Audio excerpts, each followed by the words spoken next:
ఛాలెంజెస్ను ఇష్టపడేవారు చాలా మంది ఉంటారు. సాధారణంగా ఉండడం కన్నా కష్టమైన దారులను వెతుక్కుంటూ మరీ వెళతారు. ఈ క్రమంలోనే హైకింగ్ అని తిరుగుతుంటారు. ఇది సవాళ్లతో కూడుకున్న ప్రయాణమే, కానీ ఆనందాన్ని, శారీరకంగా మానసికంగా ఉత్సాహాన్ని ఇస్తుంది. టీంలుగా ఏర్పడి వెళితే ఓకే, కానీ ఒక్కరు వెళితే మాత్రం డేంజరే అని చెప్పాలి. ఇటీవలి ఓ యువకుడు ఇదే పని చేశాడు. పర్వతాల్లో హైకింగ్కు వెళ్లాడు, కానీ అతన్ని విధి పరీక్షించింది. బాహ్య ప్రపంచంతో సంబంధాలు తెగిపోయాయి. తీసుకెళ్లిన ఆహారం అయిపోయింది. దారి తప్పిపోయాడు. ఎక్కడికి వెళ్లాలి, ఎలా బయటపడాలో అర్థం కాలేదు. దాదాపు 10 రోజుల పాటు నరకం చూశాడు. చైనాలో చోటు చేసుకున్న ఈ సంఘటనకు సంబంధించిన వార్త సోషల్ మీడియాలో ప్రస్తుతం వైరల్ అవుతోంది. చైనాకు చెందిన 18 ఏళ్ల సన్ లియాంగ్ అనే యువకుడికి ట్రెక్కింగ్ అంటే చాలా ఇష్టం.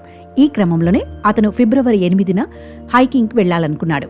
స్నేహితులను ఎవరిని పిలిచినా రాలేదు. దాంతో అతనొక్కడే దీన్ని పూర్తి చేయాలనుకున్నాడు. అదే రోజు పర్వతాలకు వెళ్లాడు. తన వెంట అవసరమైన ఆహారం, ఎలక్ట్రానిక్ వస్తువులను పట్టుకెళ్లాడు. అయితే హైకింగ్ను ప్రారంభించిన తర్వాత 2500 మీటర్ల ఎత్తుకు వెళ్లాడు. ప్రసిద్ధి చెందిన క్వీన్ లింగ్ పర్వత శ్రేణుల్లోకి అడుగుపెట్టాడు. హైకింగ్ చేసిన 2 రోజుల తర్వాత అతను తీసుకెళ్లిన ఎలక్ట్రానిక్ పరికరాల బ్యాటరీ అయిపోయింది. దాంతో అప్పటి వరకు తన క్షేమ సమాచారం, లొకేషన్ సంబంధించిన వివరాలను అతని పేరెంట్స్ కోల్పోయారు. దాంతో సన్ లియాంగ్ పర్వతాల్లో చిక్కుకుపోయినట్లు అయింది.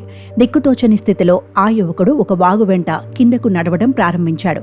కిందకు దిగే క్రమంలో ఆందోళనలో ఉన్న సన్ లియాంగ్ చాలాసార్లు కింద పడిపాడు. దాంతో అతనికి గాయాలయ్యాయి. మరోవైపు వెంట తీసుకెళ్లిన ఆహారం కూడా అయిపోయింది.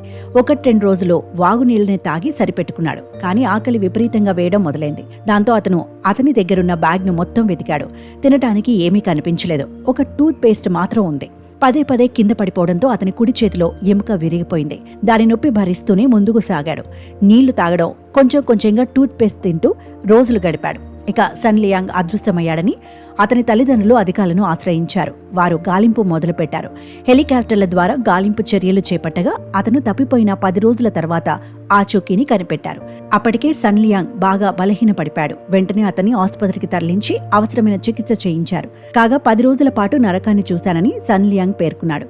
చల్లటి గాలులను తప్పించుకోవడానికి పొడిగడ్డి, ఆకులను ఉపయోగించి మంచం ఏర్పాటు చేసుకున్నానని అన్నాడు. వాగునీళ్లు, టూత్ పేస్ట్ మాత్రమే తనను బతికించాయని లియాంగ్ పేర్కొన్నాడు.